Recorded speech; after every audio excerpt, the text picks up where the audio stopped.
Weather is getting colder, meaning many of us are turning up the heat and adding extra blankets to our beds to stay warm at night. But for some people, that's not an option because they have nowhere to call home and often lay their heads on the ground when they sleep. Hillary Magosh takes us into the homeless community of Greenville, showing us where and how the homeless live, and introduces us to the Angel Cop trying to help them survive. It's about 8 o'clock on a chilly night in Greenville, and we're driving through town with Lieutenant Earl Phipps. We're headed to a site where that's out near the hospital district. That you'll find a variety of homeless people here, from families to transient homeless, sometimes Hispanic homeless. We park and walk into the woods, where Lieutenant Phipps announces our presence. You guys home? Angel Cop. Anybody home? Home is a campfire and tent for Jesse Benacourt and another man. Last year I lost my job and couldn't pay my rent, so I had nowhere else to go. So I found this place, and it's pretty quiet out here. Nobody really bothers me too much. And I've been out here on and off for about a year now. Benacourt says recent jobs at fast food restaurants didn't work out. He now relies on donations for food and has a couple of 5-gallon buckets to store water and wash his clothes in.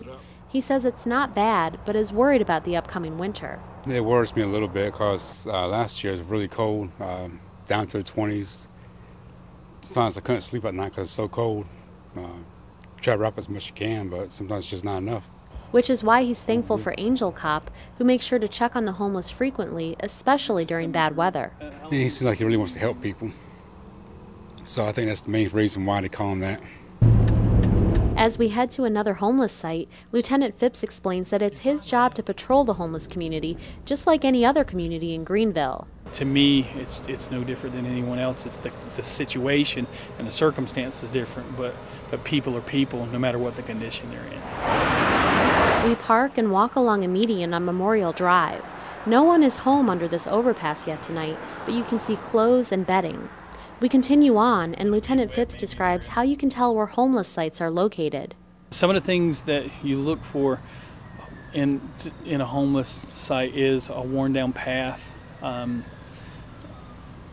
additional trash, almost like you'd see litter thrown out of a car window, but a concentration of trash near an area where there's a railroad track. This site has a tent, clotheslines, and a lot of bottles, but again, there's nobody around.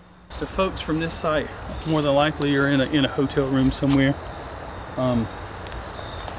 Because if you look back in the back right there, there's quite a lot of clean clothes, and they wouldn't be here if nobody's just going to abandon them. Anybody home? Phipps says the homeless often pool the money they make panhandling to get hotel rooms during bad weather. That's exactly what Janine and James Keller have done, and share their story from the comfort of their heated room. We had a home in Jacksonville, North Carolina. The rent was raised. My husband got sick, and we couldn't afford the rent anymore. He lost his job because of his illness, and we have been homeless for a year. Janine says she's unable to work because she has seizures and does get disability, but says it's not enough to support both of them, which is why they can only afford a hotel room once a month. She says every day is a struggle. I go into some fast food places as a Christian, and I just put my heart out on the line. I'm hungry. Can you help me? We're staying in the woods behind your store. Can you help us? Helping the homeless is what Angel Cop tries to do.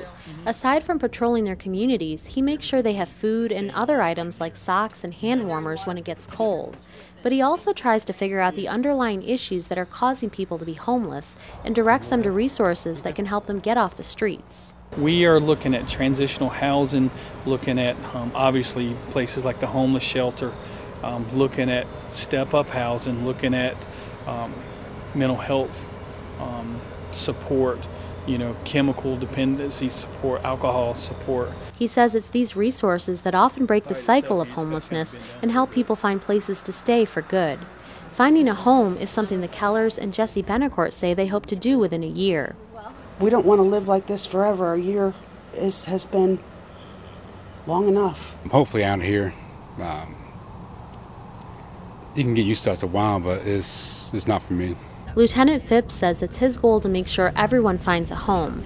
But until then, the man the homeless call Angel Cop will continue to visit homeless sites, bringing food, friendship, and hope to many of them. In Greenville, Hillary Magosh, WITN News.